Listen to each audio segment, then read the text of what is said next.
Assalamualaikum warahmatullahi wabarakatuh. Perkenalkan nama saya Adinda Putri, NPM 21130256025. Baiklah, di sini saya akan menjelaskan tentang digital to analog converter. Sebelumnya saya akan share screen terlebih dahulu.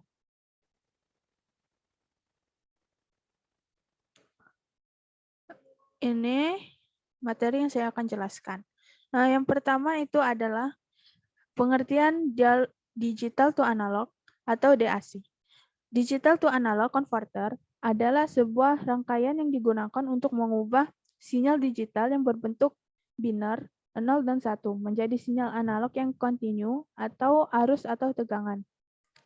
Sinyal digital ini adalah sinyal biner yang berbentuk bit dan merupakan kombinasi dari 1 dan 0, level tegangan tinggi dan tegangan rendah. Dengan kata lain, konverter digital ke analog atau DAC ini mengubah bit menjadi sinyal analog dalam bentuk tegangan maupun arus listrik. Konverter digital ke analog ini juga sering disingkat menjadi DAC, D2A, atau D2.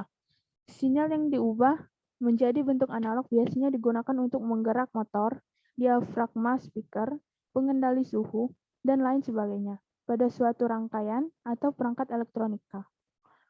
Ini penjelasan selanjutnya itu tentang jenis-jenis DAC atau digital to analog converter. Yang pertama itu ada binary weighted resistor DAC.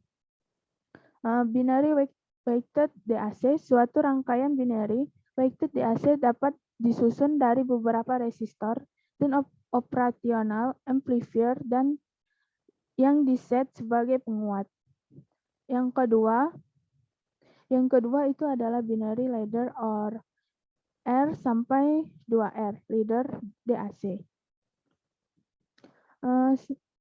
Metode ini adalah banyak digunakan dalam IC DAC.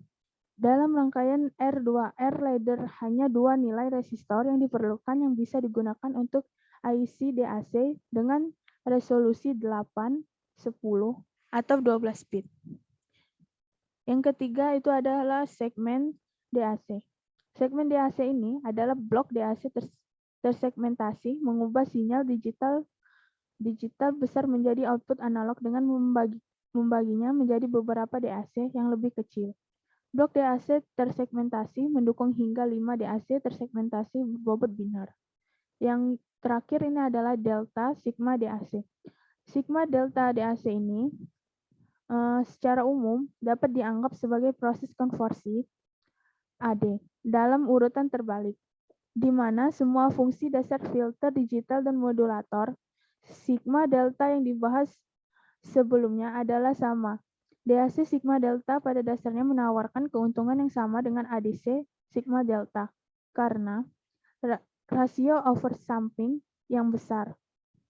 Persyaratan pada filter rekonstruksi anti-aliasing menjadi sangat longgar. Namun perhatian harus diberikan untuk memastikan komponen kebisingan frekuensi tinggi yang terkandung dalam output DAC 1 bit disaring dengan cukup.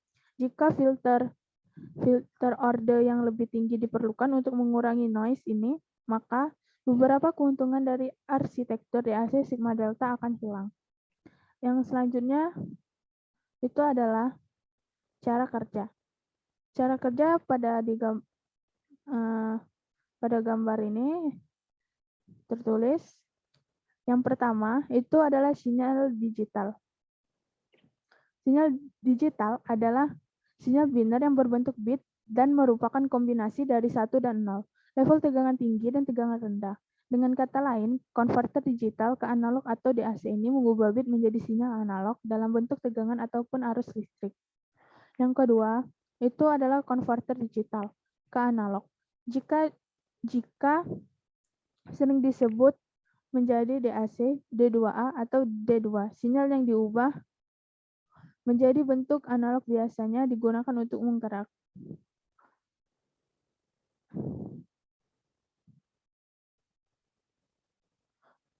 Contohnya digunakan untuk menggerak motor, diafragma speaker, pengendalian suhu, dan sebagainya pada suatu rangkaian atau perangkat elektronika. Yang ketiga itu misalnya sebuah komputer yang menyimpan file audio dalam berbentuk nilai biner dari gelombang suara. Untuk dapat memainkannya kembali dan dapat didengar oleh telinga manusia dalam bentuk suara pada loudspeaker, kita membutuhkan sinyal analog. Yang terakhir itu cara kerjanya yang hal ini dikarenakan speaker akan bergetar berdasarkan intensitas sinyal analog yang diterimanya untuk menghasilkan suara atau musik. Oleh karena itu, dibutuhkan sebuah rangkaian perantara yang berfungsi untuk mengubah sinyal dari komputer yang berbentuk digital menjadi sinyal analog untuk menghasilkan suara di speaker. Baik, cukup mungkin sampai sini penjelasan tentang digital to analog converter dari saya. Saya akhiri, wassalamualaikum warahmatullahi wabarakatuh.